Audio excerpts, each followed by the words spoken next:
paz do Senhor. Graças a Deus, mais uma oportunidade que Ele me concede de poder estar comunicando com cada um de vocês. Para dessa feita postarmos mais um comentário de uma das nossas lições da CPAD. Dessa feita a lição aí de número 9, de 1º de dezembro de 2019. Estamos aí indo para o final do nosso ano, o último mês desse ano e o último trimestre dessas lições da CPAD. A lição de hoje tem como título o reinado de Davi. Essa lição vai nos apresentar um pouco sobre o que foi o reinado de Davi. Nós vimos na lição passada, quando nós tivemos aí a oportunidade de estudar um pouco sobre o exílio de Davi, quando Davi ele fugia do seu adversário Saul, e agora nós vamos ver agora Davi já no trono, sendo empossado, reconhecido como rei da nação de Israel após a morte de Saul, e como foi o reinado de Davi, veremos um pouco nesta lição. O textuário da nossa lição nos apresenta: e entendeu Davi que o Senhor o confirmava rei sobre Israel e que exaltara o seu reino por amor do seu povo. Esse é um texto aí de 2 Samuel, capítulo 5, verso 12. Não irei comentar esse texto porque ele vai aparecer aí dentro do contexto da leitura bíblica em classe. A verdade prática nos apresenta: a glória do reinado de Davi deve-se, antes de tudo, à boa mão de Deus que estava sobre ele. Isso é importante nós observarmos que toda a glória, todo o esplendor do reinado de Davi não se devia ao fato das suas capacidades, ou seja, da sua capacidade em si, só pelo fato dele ser um bom guerreiro, dele ter boas habilidades. Não se reduzia a isso. De fato, as próprias habilidades de Davi, o próprio nome que Davi ele conquistou sobre a nação de Israel, mesmo antes de reinar, foi tudo por uma obra divina, uma intervenção divina, o agir de Deus na sua vida, como era um homem que tinha uma comunhão com Deus. E o seu reinado foi um reinado, apesar das suas fraquezas, apesar dos seus erros, mas ele teve um bom governo, e esse governo foi exatamente porque Deus estava com ele, direcionando, dando sabedoria, capacidade para poder ser o líder que ele foi. Então aqui é interessante nós observarmos exatamente o que essa verdade ela de prática nos oferece, mostrando que a glória do reinado de Davi se deveu à mão de Deus que estava sobre ele. E a glória de uma boa liderança, o sucesso de uma liderança espiritual é exatamente a presença de Deus, o direcionamento divino na vida daquele que se coloca à disposição de Deus. Segundo Samuel, capítulo 5, verso 1 a 12, é o texto aí que nós temos para meditação na leitura bíblica em classe. Vamos para o primeiro verso aí do capítulo 5 de 2 Samuel. Nos diz assim: então todas as tribos de Israel vieram a Davi, a Hebrom, e falaram dizendo: eis-nos aqui, teus ossos e tua carne somos. Muito interessante, quando aqui nos apresenta que todas as tribos de Israel, todas as tribos, elas vieram a Davi porque reconheciam agora em Davi o futuro rei, reconheciam em Davi a capacidade de liderança sobre eles, uma vez que ele já havia provado ser capaz para isso. E aí todas as tribos, na pessoa dos seus representantes, usam exatamente essa expressão: eis-nos aqui, teus ossos e tua carne somos. Ou seja, somos teus irmãos e estamos dispostos a sermos liderados por ti, porque nós somos carne um do outro, somos ossos um do outro. Somos tua carne, somos os teus ossos, ou seja, somos os teus irmãos e estamos dispostos a estar unidos a ti como um só rei. Aí o verso 2 nos apresenta: e também, aí o povo continua dizendo, e também dantes, sendo Saul ainda rei sobre nós, eras tu o que saías e entrava com Israel. E também o Senhor te disse: tu apacentarás o meu povo de Israel, e tu serás chefe sobre Israel. Muito interessante, porque aqui o povo ele mostra um reconhecimento que Davi havia conquistado em relação a toda a nação, quando eles usam essa expressão: eras tu que saías e entravas com Israel. Ou seja, era tu que pelejavas as guerras, era tu que davas vitórias à nação de Israel, e isso, o nome de Davi estava sendo engrandecido por Deus diante da nação. E ainda diz eles: tu apacentarás o povo de Israel, como te disse o Senhor. Tu serás o chefe, tu serás o líder, tu serás aquele que governaria sobre Israel. Nós temos conhecimento dessa promessa do Senhor. E agora é chegado o momento de que tu venhas reinar sobre nós. Então eles estavam ali reconhecendo a autoridade de Davi para reinar, para governar sobre eles. Assim, pois, verso 3.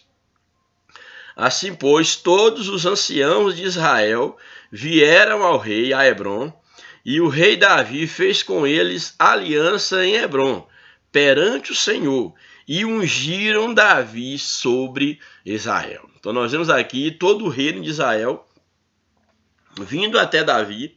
Davi então agora faz aliança com aquele povo. Isso é muito significativo, porque nós sabemos que um rei para governar, ele depende do seu povo, e ninguém governa sozinho.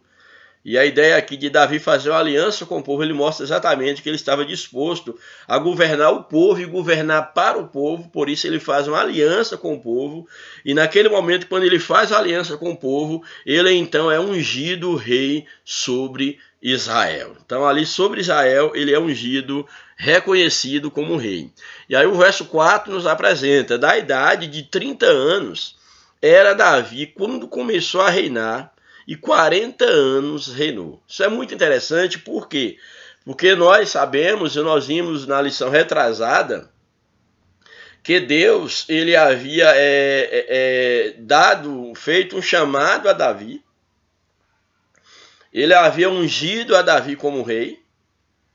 Na lição passada nós vimos Davi fugindo do seu adversário, Saul, que havia se tornado seu inimigo, não que Davi fosse inimigo de Saul, pelo contrário, ele o respeitava muito. E agora nós vemos então Davi sendo empossado como rei de Israel. Mas o que me chama a atenção, e já falei isso em outras lições, o que me chama a atenção é o tempo que separou o chamado de Deus, a unção de Deus sobre a vida de Davi, e o tempo que ele assume o reino que ele está assumindo aqui agora. Então imagine que quando o profeta Samuel ele foi até a casa de Jessé para ungir um dos filhos de Jessé, Davi ainda era um menino, um moço, um adolescente, que estava no campo pastoreando aquelas ovelhas. Ele foi chamado, ele foi ungido rei. Porém agora o texto nos apresenta aqui que ele vai agora estar assumindo o rei. Ele passa a reinar, ele já está com a idade de 30 anos. Então imagine, suponhamos que Davi tivesse naquele momento, quando ungido rei por Samuel, suponhamos que Davi tivesse ali uns 15, 16 anos. Olha o tempo que passou até que ele viesse a assumir o trono de Israel. Isso é muito significativo, por quê? Porque é necessário que nós entendamos que quando nós temos um chamado de Deus, é necessário que nós esperemos em Deus o tempo para que de fato nós possamos exercer a obra para a qual Deus nos chamou. Uma coisa foi o chamado de Davi, uma coisa foi a consagração, a unção de Davi para rei. Outra coisa era o momento que ele deveria começar a reinar, não foi de imediato. Havia uma distância entre o chamado e a posse de Davi sobre a nação de Israel. É muito interessante porque se Davi, no momento quando ele foi ungido rei sobre Israel, na casa de seu pai, se ele no outro dia já quisesse governar, ele não teria a mínima possibilidade de liderar aquele povo. Foi necessário que Davi passasse por várias experiências, por uma experiência maior que foi o enfrentamento daquele gigante Golias, e ali o nome de Davi cresceu na nação de Israel. Foi necessário que ele lutasse guerras, as guerras do povo de Israel, as guerras de Saul, em nome de Saul, para que ele pudesse ser experimentado como um bom guerreiro, como um servo. Foi necessário que houvesse cavernas na vida de Davi, que ele fugisse para cavernas, e em especial a caverna que nós vimos na semana passada, na lição passada, caverna de Adulão, para que ali ele pudesse ter a experiência, a sua primeira experiência de poder liderar nas piores condições possíveis. Porque naquela lição que nós vimos na semana passada, homens de todas as espécies, fugitivos, homens desgostosos, desesperançosos, amargurados, homens endividados, foram os homens que procuraram Davi para serem liderados por ele. E ele conseguiu exercer uma boa liderança sobre aqueles homens. E esses homens foram exatamente o grupo que vieram dar suporte ao governo de Davi. Foram os conhecidos valentes de Davi.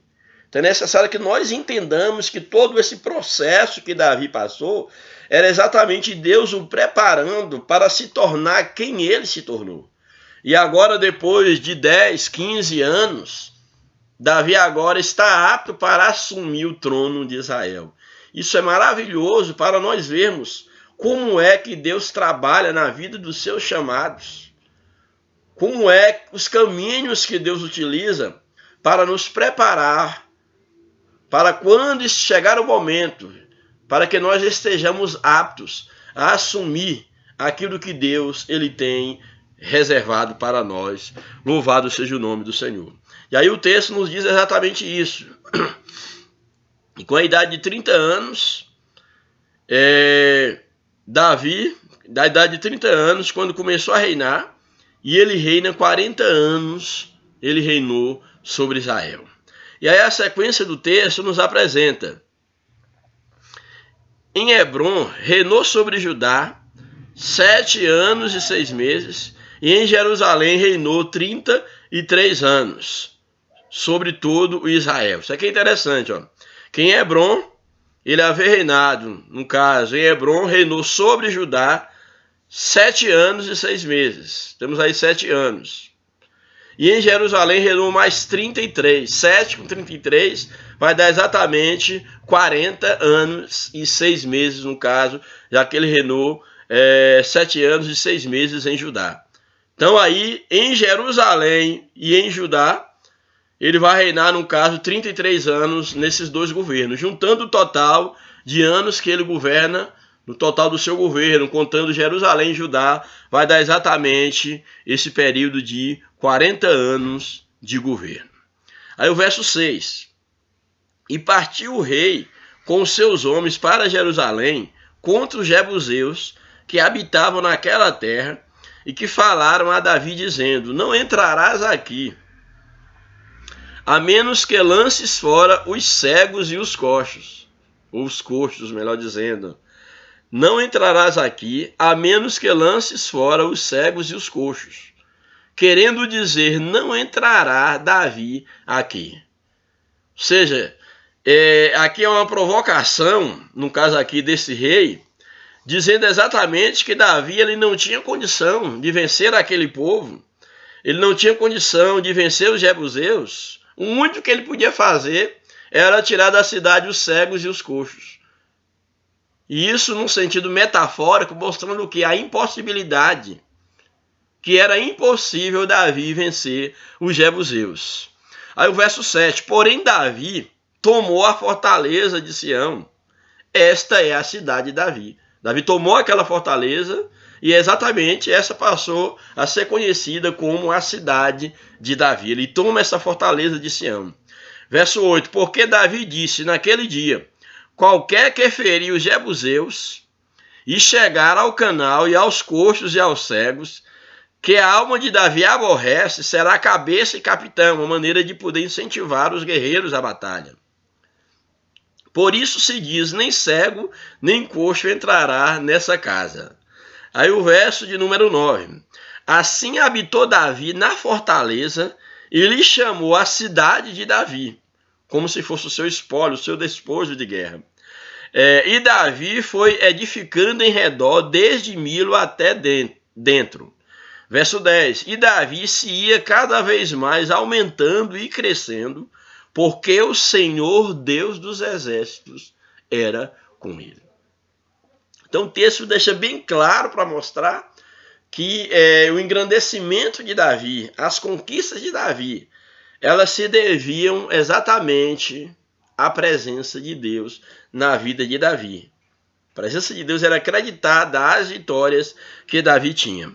Aí o verso de número 11. Irão, isso aqui é muito interessante esse verso.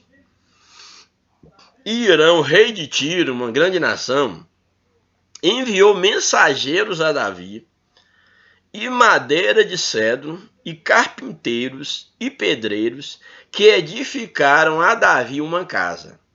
Olha, nós temos aqui o rei de Tiro mandando materiais para Davi, mandando carpinteiros, mandando a mão de obra e o material para que edificasse uma casa a Davi. O que nós podemos entender dentro desse texto?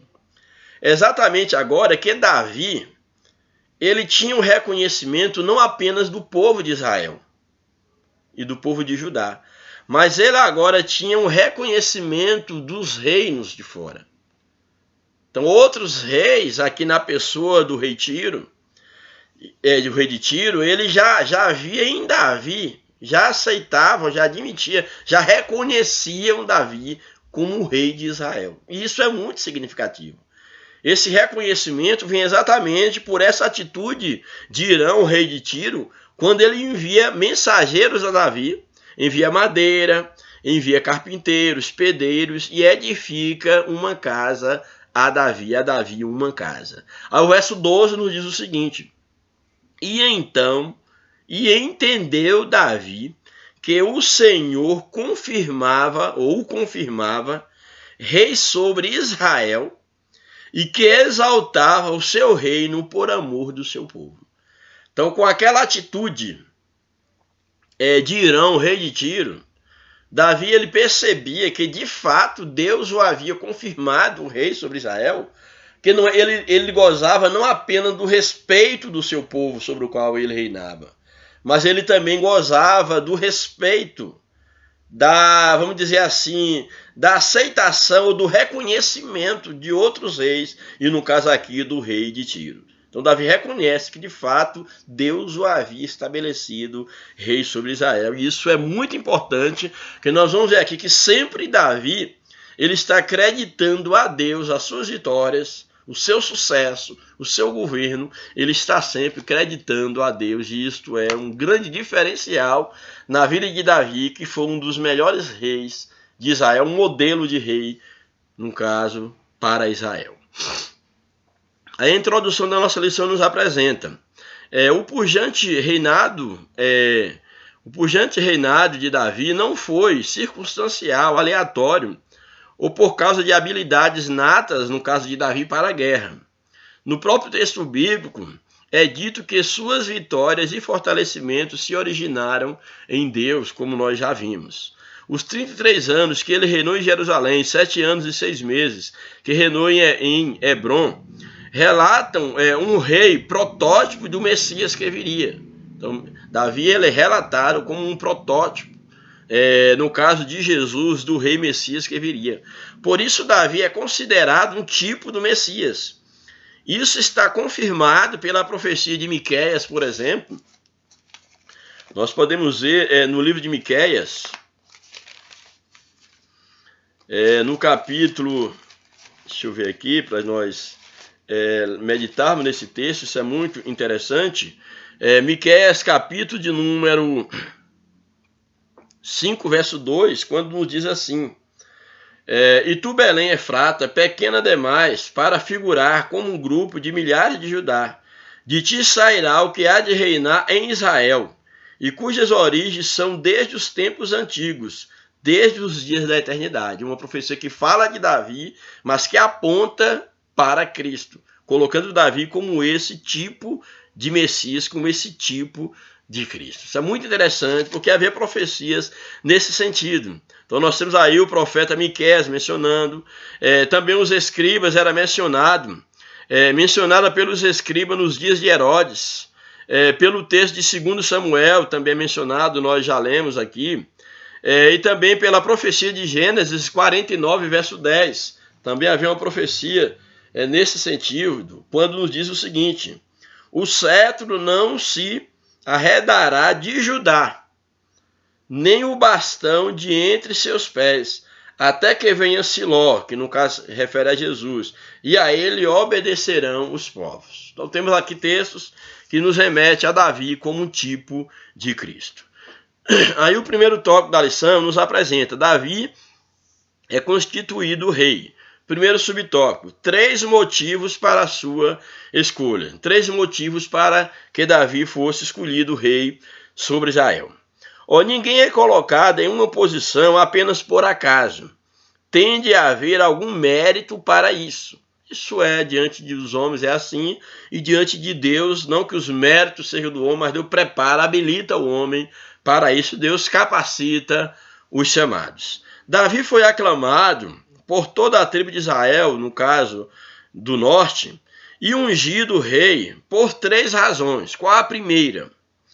Ele preenchia todas as condições, era a primeira razão, ele preenchia todas as condições de realeza, o que prontamente excluía a possibilidade de uma liderança estrangeira. Então não era possível, isso era um preceito bíblico, que o rei que reinasse sobre Israel fosse um rei estrangeiro. Tinha que ser um natural, um filho de Israel. E Davi era exatamente um filho da nação, ele não era um estrangeiro. Era o primeiro requisito que o habilitava para poder governar sobre a nação, porque ele era irmão daquela nação. Um outro requisito fundamental para a escolha de Davi foi a sua liderança militar. Um rei, naquele contexto, tinha que ser um rei que soubesse liderar, que guerreasse, que fosse um guerreiro, que saísse também à frente do exército. E Davi, ele conquistou isso e demonstrou isso por várias vezes, que era uma outra credencial necessária para um grande rei, para um rei de uma nação dentro daquele contexto. Uma outra característica de Davi, o terceiro motivo que ele foi escolhido para rei, ele estava pautado em uma promessa da parte de Deus. Já havia uma promessa da parte de Deus de que o trono seria entregue a Davi, que ele seria levantado sobre Israel, como também sobre Judá. Isso já era uma profecia de que isso haveria de acontecer, como está lá em 2 Samuel 3,10, já vê essa profecia, e Davi agora estaria, então, seria o cumprimento dessa profecia de 2 Samuel, capítulo 3 e o verso 10, quando nos diz: assim faça Deus segundo lhe parecer a Abner, e se como jurou o Senhor a Davi, não o fizer eu, transferindo o reinado da casa de Saul e estabelecendo o trono de Davi sobre Israel e sobre Judá, desde Dan até Berseba. Isso já era uma profecia e ela se cumpriu literalmente na vida de Davi. Então esses eram os requisitos que habilitava Davi para reinar. Ele era natural da nação, ele era um guerreiro e já havia uma profecia que apontava para essa realidade. O subtópico 2. Davi como um pastor e chefe. Na Bíblia, a figura do pastor de ovelhas serve para descrever os governantes de Israel. Isso é muito interessante porque em muitos momentos na Bíblia, o rei ele é visto como o pastor da nação. E é muito significativo Davi ser tirado de entre as ovelhas, ser um pastor de ovelhas que agora teria um rebanho, uma nação para governar. Teria uma nação para guiar, para conduzi-la. Então, na Bíblia, a figura do pastor de ovelhas serve para descrever os governantes de Israel. Está escrito que Davi deveria agir como o chefe e pastor do rebanho. Ele seria o chefe, seria o pastor do rebanho de Deus. Na qualidade de chefe, ele seria um capitão, seria um príncipe, ele seria um líder. E como pastor? Como pastor, ele iria cuidar da nação. Ele não seria só um chefe. Como pastor, ele seria um cuidador, ele cuidaria, ele apacentaria a nação. Ele então se revelaria como um amigo especial da nação de Israel e um amigo de Deus. Assim Deus zelava pelo seu povo, levantando um rei que fosse um líder, mas que também fosse um pastor, que pastoreasse o seu povo, pastoreasse a sua nação, o que é muito significativo. Isso nos traz lições maravilhosas para que nós possamos entender que aquele que foi chamado para liderar no reino de Deus, ele deve exercer o governo, deve exercer a liderança, mas não deve ser apenas um líder ou apenas um chefe. Ele deve também ser um pastor, um cuidador, um apacentador do povo de Deus. Louvado seja o nome do Senhor. Está claro que para Davi ter um reinado consolidado, bastava apenas ser um líder, um pastor amoroso, não um déspota ou um tirano. Bastava Davi ser um bom líder, ser um bom pastor, que o seu reinado estaria garantido. O apóstolo Pedro diz que o pastor deve pastorear o rebanho sem qualquer exibição de domínio, mas sendo exemplo ao rebanho. Então essa recomendação que Pedro dá à liderança, aos pastores, que possam pastorear o rebanho não por exibição, não por orgulho, não por exercer mero domínio, mas que deve ser um exemplo do rebanho. E Davi havia conquistado o coração do povo de toda aquela nação. Paulo disse que ele não queria dominar a fé de ninguém, antes desejava ser cooperador da alegria de cada cristão. Louvado seja o Senhor. Subtópico 3. Entrando em aliança com o povo. Isso aqui é muito significante.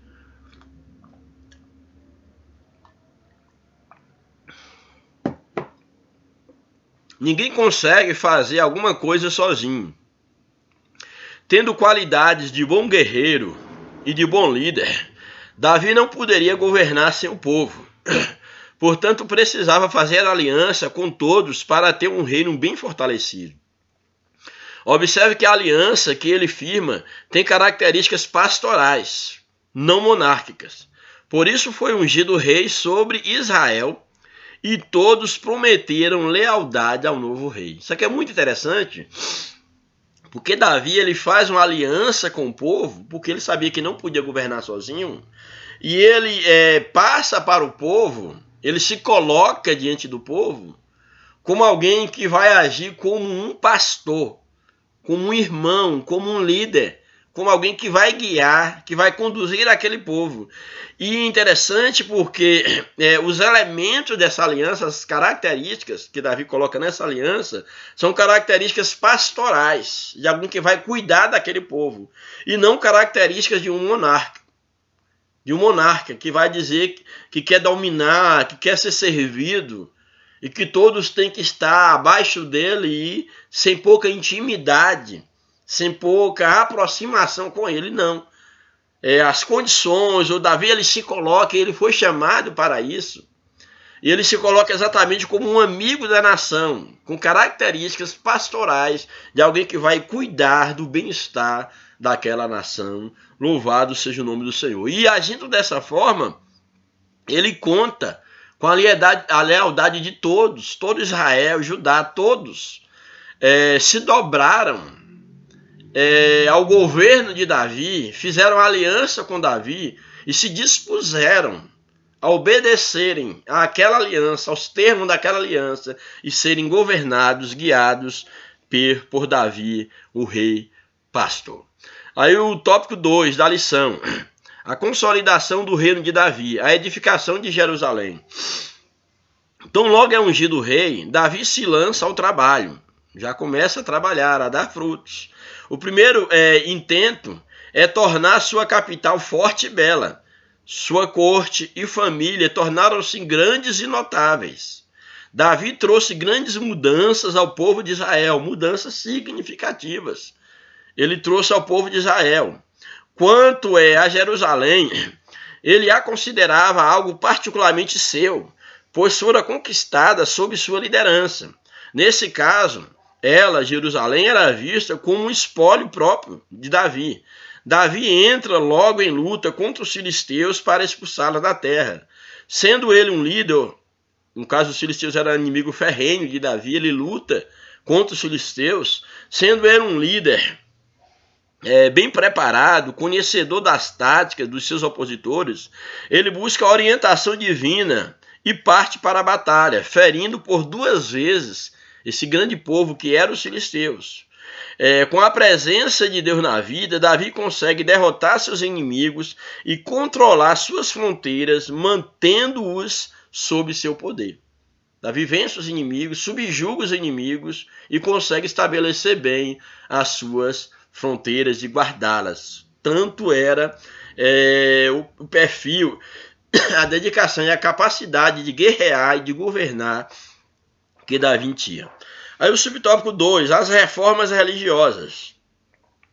O capítulo 6 de 2 Samuel trata da ação de Davi em busca da arca para Jerusalém. O sentimento que envolve revela grande respeito pelas coisas de Deus. Quando ele busca a arca para trazer para Jerusalém, ele mostra o respeito que ele tinha pelas coisas de Deus e por esse símbolo maior da presença de Deus na nação, que era exatamente a arca da aliança.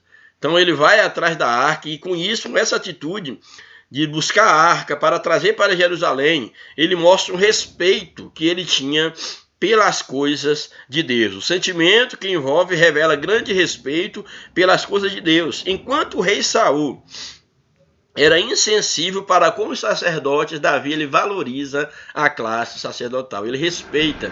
Isso é um diferencial na vida de Davi. Dentre outras coisas, Davi valorizava tudo aquilo que estava relacionado às ordenanças divinas.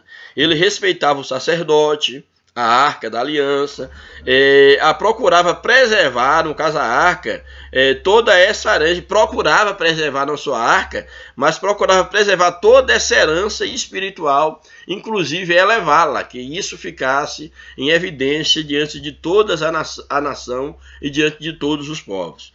É bom levar em consideração que Davi não tensionava apenas fazer de Jerusalém uma capital religiosa, para manter o povo leal a si. Não apenas isso.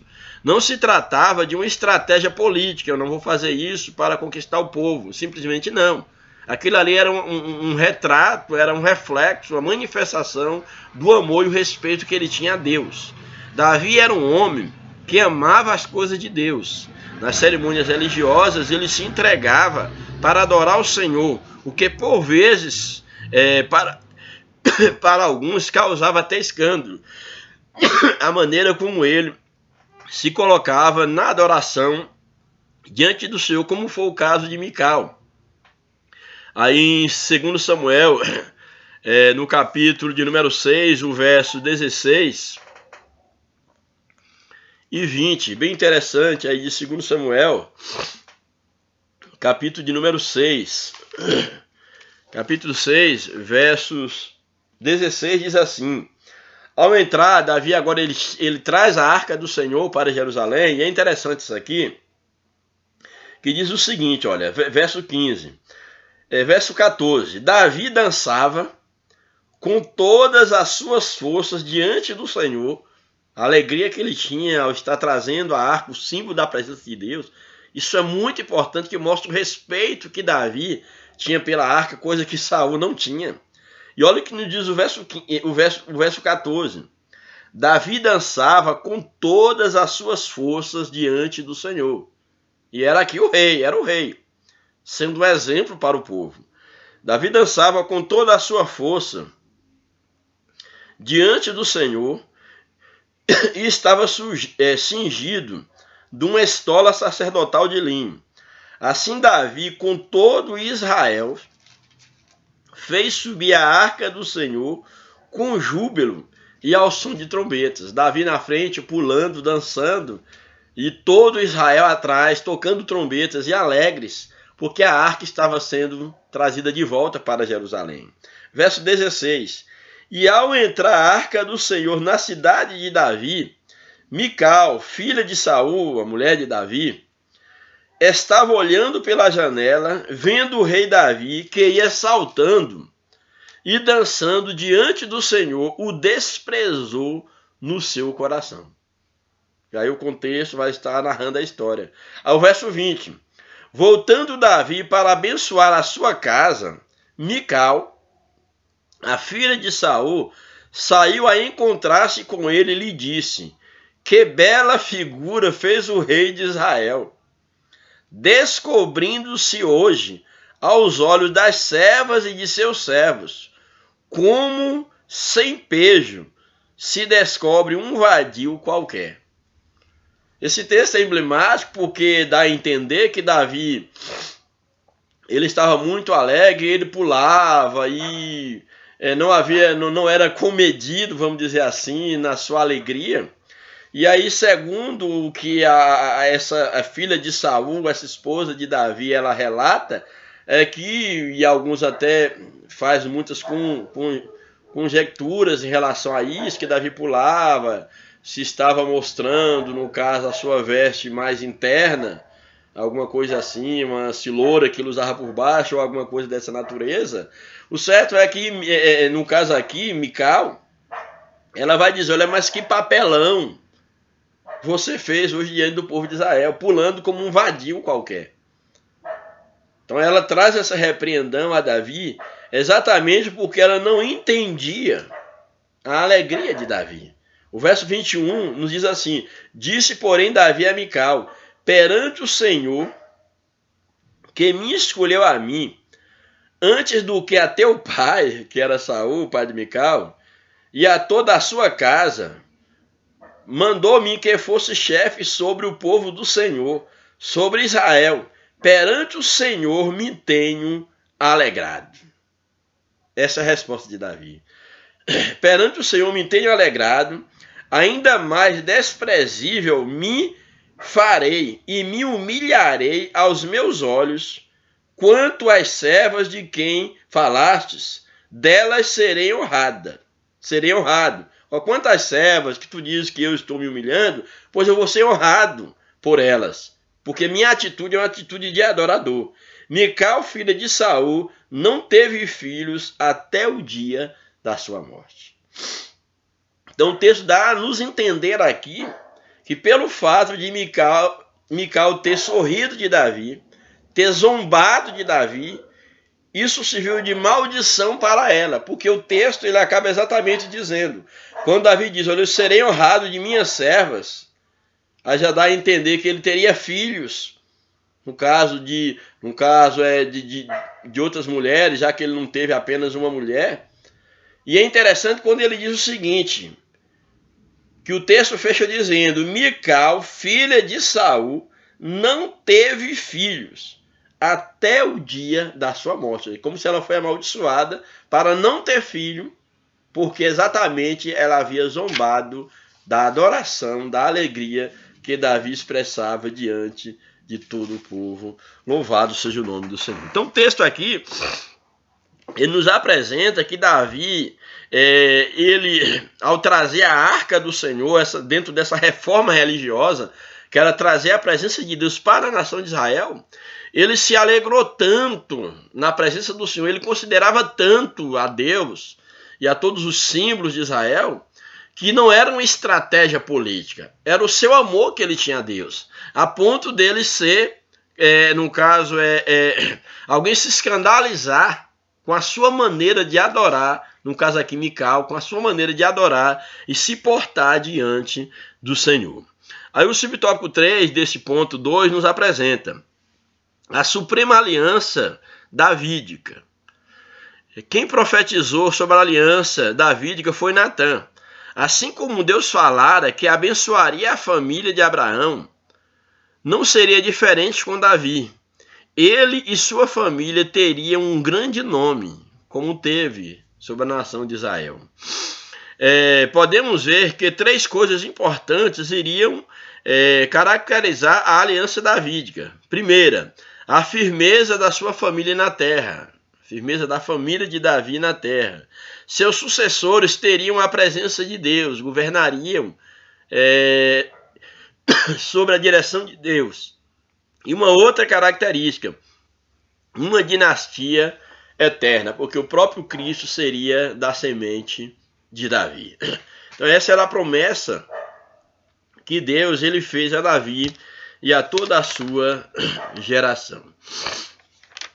O terceiro tópico da lição é muito significativo, vou tentar comentar esse tópico, a garganta já não está ajudando muito, mas nos diz aí o terceiro tópico, a grandeza política do reinado de Davi. Aqui eu vou apresentar um pouco sobre a grandeza política de seu reinado. As realizações militares. Aí nós vamos apresentar aqui as realizações militares de Davi e a administração de Davi e o culto público. Elementos significativos dentro da política do reinado do governo de Davi. Realizações militares. Nas Escrituras há registros das diversas ações militares de Davi. Muitos denominam esse texto, que é o texto que a gente vai ler, 2 Samuel 8, 1 a 14, muitos denominam esse texto de Davi como o Davi que ataca, o Davi guerreiro. Note que a tônica dos versículos, nesse texto que nós leremos, é sobre os verbos feriu, sujeitou, matou, tomou. Sua ação começa com um desbaratamento dos filisteus, mas vai se alastrando até fazer fronteira com outros povos, já nos limites de Israel. A lista dos povos vencidos inclui quem? Quais são os povos vencidos por Davi, esse chefe, esse guerreiro? Quais são as suas realizações militares? Quais são os povos? Os filisteus, os moabitas, os sírios e os edomitas. Então são povos que foram vencidos por Davi, mostrando aqui, Deus mostrando exatamente o guerreiro que era, no caso aqui, Davi. E aí nós temos aí em 2 Samuel 8, o verso de 1 ao verso 14, que nos apresenta um pouco sobre esse Davi guerreiro, 8, 1 a 14. Nos diz o seguinte: depois disso, feriu Davi os filisteus e os sujeitou, e tomou de suas mãos as rédeas da metrópole. Também derrotou os moabitas, fê-los deitar em terra, e os mediu 2 vezes um cordel para os matar, 1 vez um cordel para os deixar com vida. Assim ficaram os moabitas para servos de Davi e lhe pagaram tributo. Também Hadadezer, filho de Reob, rei de Zoar, foi derrotado por Davi, quando aquele foi restabelecer o seu domínio sobre o rio Eufrates. Tomou Davi 1.700 cavaleiros e 20.000 homens de pé. Davi já retou a todos os cavalos dos carros, menos para 100 deles. Vieram os sírios de Damasco a socorrer Hadadezer, rei de Zobá, porém Davi matou dos sírios 22.000 homens. Davi pôs guarnição na Síria de Damasco, e os sírios ficaram por servos de Davi e lhe pagaram tributos, e o Senhor, interessante isso aqui, e o Senhor dava vitórias a Davi por onde quer que ia, que Deus estava com ele. O verso 7, tomou Davi os escudos de ouro que havia com os oficiais de Hadadezer e os trouxe a Jerusalém. Tomou mais o rei Davi muito grande quantidade de bronze, de Beta e de Berotais, cidades de Hadadezer. Então, ouvindo Toi, rei de Ramate, que Davi derrotara a todo o exército de Hadadezer, mandou seu filho Jorão ao rei Davi para saudar e congratular-se com ele por haver pelejado contra Hadadezer e por havê-lo ferido, porque Hadadezer de contínuo faria guerra a Toi. Jorão trouxe consigo pratas, objetos de prata e de ouro e de bronze, os quais também o rei Davi consagrou ao Senhor. A atitude de Davi de sempre colocar Deus em primeiro lugar, consagrou ao Senhor juntamente com a prata e o ouro, que já havia consagrado de todas as nações que sujeitaram, ele consagrava o despojo ao Senhor. Da Síria de Moabe, dos sírios de Amon, dos filisteus, de Amaleque e dos despojos de Hadadezer, filho de Reob, rei de Zobá. Ganhou Davi renome, verso de número 13. Ganhou Davi renome quando ao voltar de ferir os sírios, matou 18.000 homens no vale do Sal. Pôs guarnições em Edom e em todo o Edom pôs guarnições, e todos os edomitas ficaram por servo de Davi. Aí o verso fecha assim: e o Senhor dava vitórias a Davi por onde quer que ia. Isso é muito importante, mostrando que Davi era apenas um instrumento de Deus, mas que de fato as vitórias de Davi não eram vitórias suas, eram vitórias do Senhor. Louvado seja o nome do Senhor para sempre. Então esse tópico ele é fundamental quando nos mostra as realizações militares de Davi, Deus dando vitória por intermédio de Davi e, no caso, o seu exército. Não demorou para que importantes pressões gentílicas estivessem sob o controle de Davi. Então, logo, grandes possessões, importantes possessões gentílicas estavam debaixo do comando de Davi. Como é maravilhoso ter um líder cujo coração e força são dominados pelo Senhor. Deus deseja levantar líderes segundo o seu coração. Aqui é uma aplicação para nós. Aí o subtópico 2. As administrações de Davi. Nós vimos lá o Davi guerreiro, agora as administrações de Davi. Foram muitas as mudanças realizadas por Davi que o fizeram destacar-se no campo militar, como nós já vimos, mas também no campo político e administrativo, como também religioso. Nós vamos ler aí, logo em seguida, o capítulo 8 de 2 Samuel, o verso 15 ao 18. Nós observamos como Davi fez importantes mudanças na área administrativa. Aí, 2 Samuel, capítulo 8, 15 a 18, nós temos um pouco sobre esse Davi administrador. 8, 15 a 18, nos diz assim: reinou, pois, Davi sobre todo Israel, julgava e fazia justiça a todo o seu povo. Joabe, filho de Zeruia, aí a administração, como ele organizou os administradores no seu reino.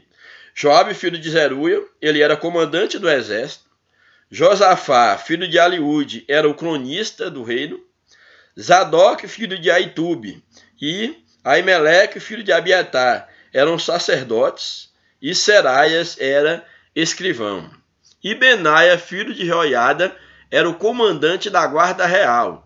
Os filhos de Davi, porém, eram seus ministros. Então temos aqui como Davi estabelece uma administração no seu governo. Então, no comando de suas tropas estava à frente Joabe. Havia uma guarda real, como nós já vimos, um superintendente da corvéia. A corvéia era o serviço gratuito que era prestado, no caso, ao rei. Havia ali uma obrigação de prestar esse serviço gratuito. Então, dentro, realmente, era a ideia da corvéia. Isso era uma prática muito comum que se prestava ao soberano, principalmente naqueles grandes feudos.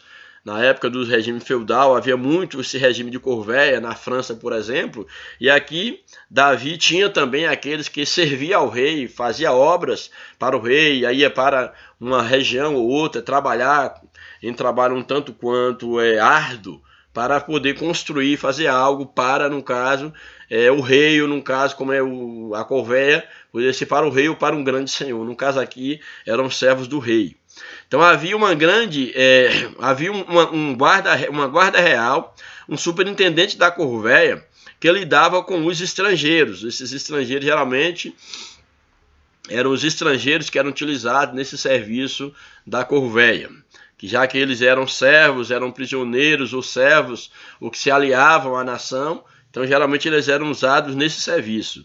No campo religioso, Davi tinha 2 sacerdotes, como nós já vimos, Zadok, Aimeleque, um cronista, um escrivão, os quais eram responsáveis pelos registros e documentos do Estado, dentre outras nuances administrativas, que nós vamos ver em todo o contexto. Esse corpo administrativo não era autônomo, todos agiam, isso é muito interessante, todos agiam debaixo da liderança de Davi. Todos agiam com a permissão do rei e por ele eram supervisionados. Cada setor só poderia agir ou fazer algo com a anuência dele. Era o grande líder que delegava a autoridade, a atividade, mas ele era o líder, era quem comandava tudo. Davi procurou montar um setor administrativo que o pudesse auxiliar no seu reinado. O sucesso de um obreiro, aqui vem uma aplicação para nós, o sucesso de um obreiro depende de oração, de pregação, de ensino, mas também de saber administrar com eficiência as coisas de Deus. Para isso são chamados. Então Davi não era apenas um guerreiro.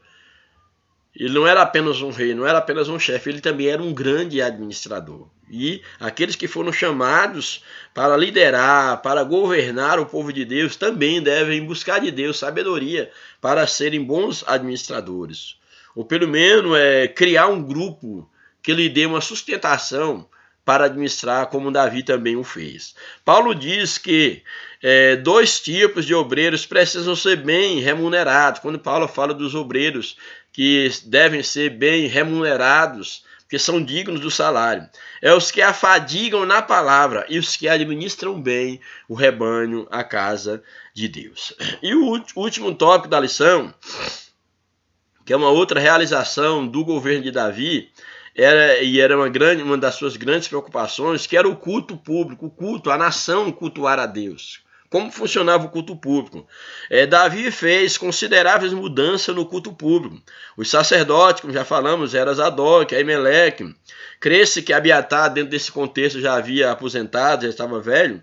Historicamente, pode-se entender que no aspecto religioso, as cerimônias desenvolveram-se com a família sacerdotal de Arão, historicamente, que foi a família escolhida por Deus. Davi faz tais mudanças porque tinha interesse pelo culto, no sentido de organizar o culto. Ele o faz com todo cuidado, amor e reverência, tendo sempre como objetivo maior a glória de Deus. O seu objetivo era glorificar a Deus. Era o objetivo de Davi. Veja o relato completo das realizações litúrgicas de Davi em 1 Crônicas 23, 1 a 30. Nós temos lá os relatos de Davi, as realizações litúrgicas de Davi. Aí nós não vamos ler todo o livro, mas vou pontuar alguma coisa. Aí no livro de 1 Crônicas 23, aí entre o verso de número 1 ao verso 30, vamos ler só alguns versos. Aí 23, por exemplo, o verso 4. Destes havia 24.000 para superintenderem a obra da casa do Senhor. 24.000 homens separados para superintenderem a casa do Senhor, a obra, a construção, a obra do Senhor, a casa do Senhor.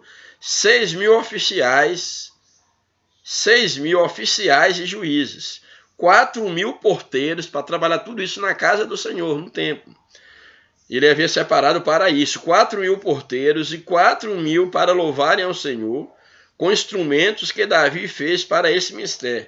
Davi os repartiu por turnos, segundo os filhos de Levi, Gerson, Coate e Merari. Todos esses homens separados para o culto. E aí futuramente serão usados, no caso lá no templo.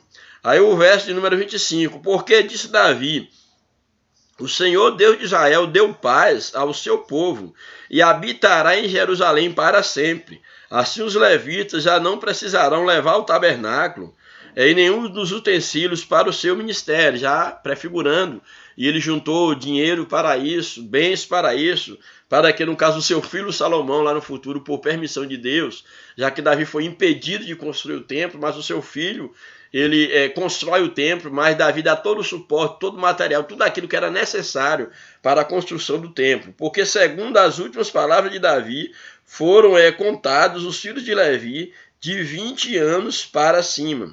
O cargo deles era assistir os filhos de Arão no ministério da casa do Senhor. Arão era a tribo sacerdotal, os descendentes de Arão, nos átrios e na câmara, na purificação de todas as coisas sagradas e na obra do ministério da casa de Deus. Deveriam estar presentes todas as manhãs para renderem graças ao Senhor e o louvarem, e da mesma sorte à tarde. Então Davi já estabelece o culto, ele organiza tudo como deveria ser para o bom andamento da obra de Deus. A organização do culto é algo que deve ser pensado com todo cuidado, pois os que fazem de qualquer jeito, por vontade própria, sem a prescrição das normas divinas, poderão sofrer consequências da parte de Deus, que foi o que aconteceu com Nadab e Abiú, que trouxe fogo estranho sobre o altar e eles foram fulminados pela presença de Deus. Eles queriam fazer um culto por conta própria e eles foram então julgados, fulminados pelo fogo da presença de Deus, como está lá no livro de Levítico, no capítulo 10, os versos 1 e 2. Então nós vimos aqui o cuidado que Davi ele teve em todas as áreas da nação de Israel, na área militar, na proteção da nação, na área administrativa e também na área religiosa, no âmbito espiritual. Conclusão da nossa lição. O reino de Davi e de seu filho Salomão ficou conhecido como a Era de Ouro de Israel. Mas, na verdade, o rei Davi sabia que a fonte verdadeira de toda a grandeza do reino vinha de Deus. Porque, aí ele diz, porque quem sou eu e quem é o meu povo para que pudéssemos dar voluntariamente essas coisas quando ele ofertava, trazia algo para Deus? Porque tudo vem de ti e das tuas mãos tu damos. O que nós recebemos, que nós estamos te dando, veio de ti e nós estamos simplesmente te devolvendo. Então esse é o perfil, é a maneira como Davi ele se colocava diante de Deus. E nós podemos ver aqui vestígios, ainda que de uma maneira um tanto quanto panorâmica, nós vemos aqui o que foi o reinado de Davi. Como Davi ele colocava Deus em primeiro lugar no seu governo.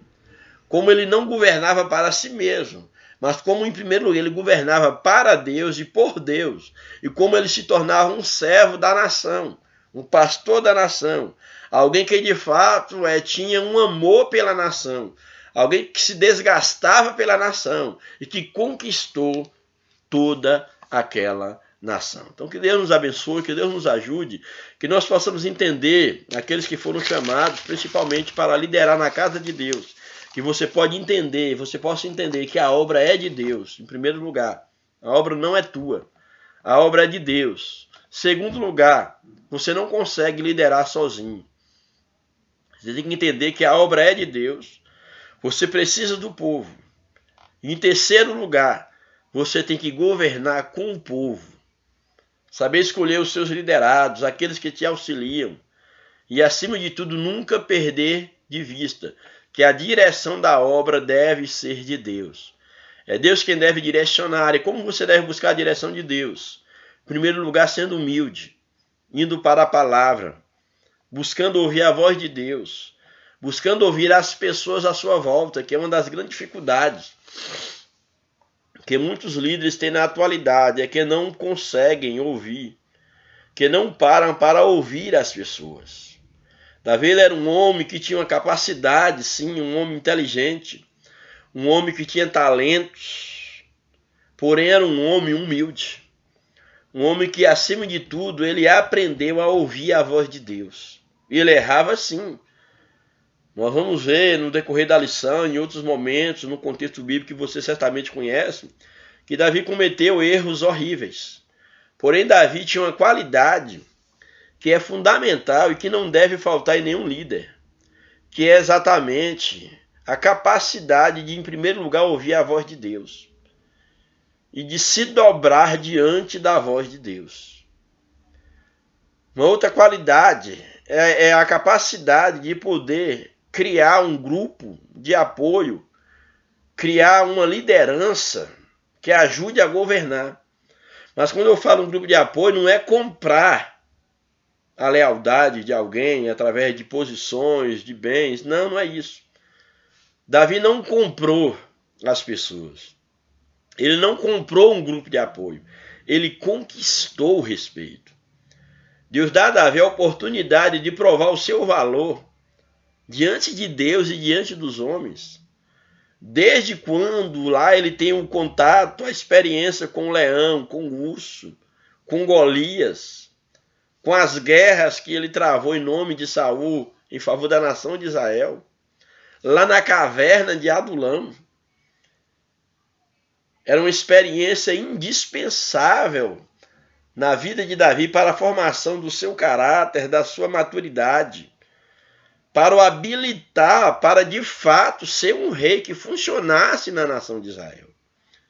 Então nós temos de Davi um exemplo de um líder que de fato ele foi chamado por Deus, foi capacitado por Deus e que se colocou diante de Deus para governar. Teve falha? Repito, sim, teve falha. Mas ele tinha uma qualidade que falta em muitos líderes. É a sensibilidade diante de Deus. Quando Davi foi confrontado dos seus erros, Davi ele não retrucava, ele admitia os seus erros. Ele se colocava diante de Deus, pedindo a Deus uma renovação espiritual, pedindo a Deus um coração novo, que não retirasse dele o seu espírito, se humilhando, se colocando diante de Deus. E é por isso que Davi ele é chamado um rei segundo o coração de Deus. É porque ele era perfeito? Não. Davi ele era segundo o coração de Deus, porque Deus tinha lugar na vida de Davi, que mesmo diante dos seus pecados, diante das suas fraquezas, ele conseguia ouvir a voz de Deus e conseguia deixar-se corrigir por Deus, por um profeta, por um conselheiro. E quantas das vezes nós, líderes, nós não ouvimos nem a Deus e muito menos as pessoas que Deus levanta ao nosso lado para falar conosco, para nos instruir, para nos ajudar a direcionar a nossa vida e a direcionar a nossa liderança. Mas que Deus nos ajude, que Deus nos abençoe e que nós possamos aprender com Davi, aprender com as suas fraquezas e aprender com os seus acertos. E, acima de tudo, aprender a como se colocar diante de Deus para que possa ser usado por Ele para fazer um grande trabalho como Davi fez. Que Deus nos abençoe e o Espírito de Deus continue falando ao teu coração e que nós possamos nos colocar diante de Deus para que Ele governe a nossa vida, para que através do seu governo na nossa vida nós sejamos usados para também liderar, para também levar Deus a outras pessoas. Que Deus nos abençoe, um grande abraço e a paz do Senhor, em nome de Jesus. Amém.